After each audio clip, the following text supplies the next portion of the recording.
evacuation flight na may hula naman ng 14 na OFWs ang nakatakdang umalis sa Tel Aviv ngayong araw at inaasahan na darating dito sa Pilipinas bukas o kaya naman ay sa Biyernes. Nililinaw po Undersecretary Eduardo de Katniss ay halos 80 sa 137 na Pilipino na stranded sa Gaza ang nagsabi na gusto na nilang umuwi sa Pilipinas at naghihintay lang sila kung kailan bubuksan ang Rafah border para makapasok sa Egypt. Wala pang bansa na kapag-repatriate ng kanilang mga mamamayan. Where did you go? Ano kumananda yung ating embahada sa Cairo. You went walking? Did you go bahoy? Why your tongue is out? So, hindi kailan natin na mangyari ito.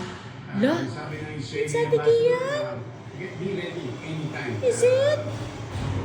Kasi pag nabukas yung corridor, it will be